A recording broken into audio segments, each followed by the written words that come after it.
All right. First things first, welcome. I'm honestly honored and glad that everyone could make it. And I'm pleased to introduce to you all the Summer Shipping Designing Data Intensive Applications Study Group. As you notice, there's a boar on my slideshow, mostly because that's the mascot for the book we'll be following, Designing Data Intensive Applications by Martin Kleppmann.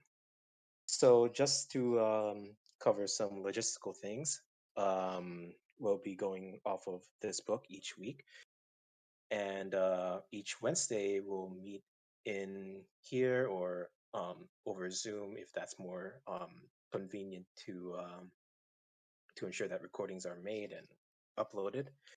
Uh, every Wednesday at 5 p.m. Pacific Daylight Time or 8 p.m. Eastern Time. And if you look through at this link, I have a rough schedule laid out that covers what each chapter will be trying to get through by the time that our meeting starts. So if you miss any meetings, don't worry. I always have like the slides on deck as well as a summary of what was discussed even after my slides are finished. And ideally, I'd want to keep this short form. So meetings that are maybe 30 minutes or less, depending on the content, though that can always be extended past that, depending on what we're talking about or if there's something that we're particularly stuck on. I know that everyone here has their own schedules, and I'm really appreciative of the time that you're devoting to this. Um, and ultimately, like the schedule might change depending on the school year as the school year winds up, and but we'll see how that goes in the future. So, why do you want to study this topic, and why do you want to study this book? Well, um, one, this has a place in system design interviews. And in these sorts of interviews, you are expected to be able to discuss complex systems, and you would be expected to explain the thought behind your design choices. Um, I'm not too sure whether that might tie into Pedro's interview study group as well, but perhaps if there's like a mesh or intersection, there are opportunities for collaboration there. As for my second point, it's just a really practical skill that's beneficial to any developer, especially for backend web developers. Um, and ultimately, choosing the right tool for the job is what you can expect to get out of studying this sort of book. You'll be able to see past the buzzwords and many tools that are out there. There's often a million different databases out there that address different requirements, and understanding the fundamentals behind them can help you make an informed choice. And this little screenshot to your right is a screenshot from Grokking the System Design Interview, which is a set of courses that's available for purchase online. And I noticed that it's a rather steep price to purchase this course, and half of it, at least from what I've seen, basically teaches you basic system design topics that are also covered in this book for the most part. So I feel that we can certainly get a lot out of this study group that you might not be able to get out of, a set of basic video or audio files that you pay $80 for. So who am I exactly? Uh, well, my name is Juston Sky. I'm a master's student studying computer science at Stevens Institute of Technology in New Jersey. I've been at SoS since the beginning, and it's honestly been fun watching a lot of the students here progress and getting a lot of input from different mentors on different topics.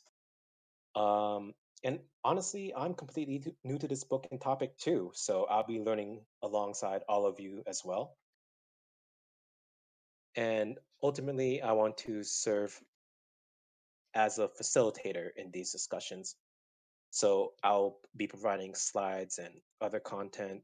So for each chapter, I'll ensure that I have like a basic set of slides explaining the key points of each chapter that we cover each week. And I also want to seed any group discussion and help address any problems that crop up, whether it be clarifications or questions, or even new resources that are shared that could potentially help the members of the study group. And just a fun fact about myself, I'm a really bad mahjong player, but I also love playing it. So if we ever get into a match, I probably won't beat you in it, but it's always I can always waste a few hours playing it. So if anyone wants to have a match against me, just hit me up.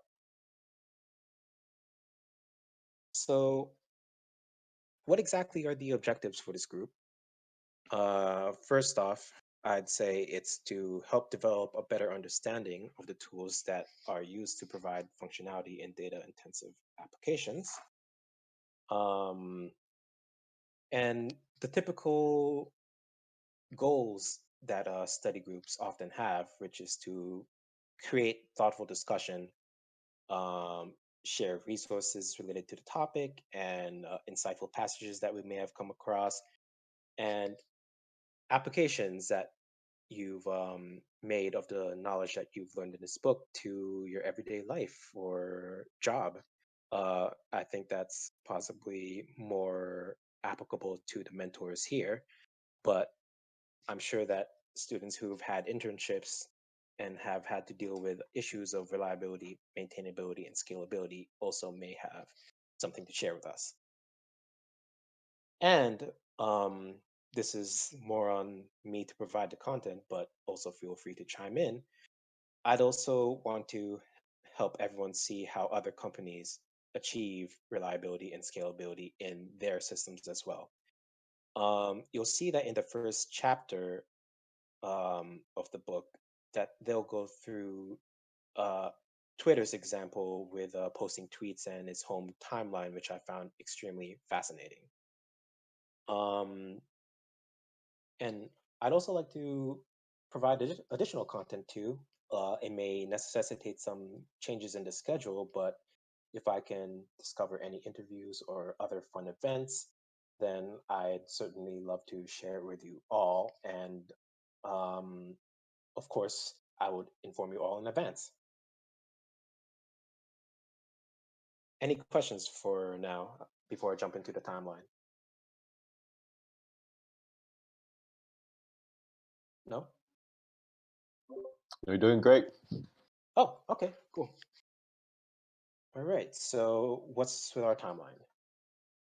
So we can roughly divide the book into three parts. The first part being chapters 1 through 4, where we learn about and discuss the fundamental idea behind the design of data intensive applications. Um, what happens when multiple machines are involved in the storage and retrieval of data is what would be discussed in chapters 5 through 9. And that involves a little bit of a distributed computing, which I'm certainly curious about. And the concluding chapters 10 through 12, part 3, are concern themselves with issues surrounding integrating different data systems into an application architecture. And as for actually reading the chapters, I don't want there to be a hard reading requirement at all. So just read as much as you can, and I'll try to help carry the way. And like mentioned before, I'll be distilling the key points in a short slideshow. So if there's so you'll at least know the basics and have something to talk about.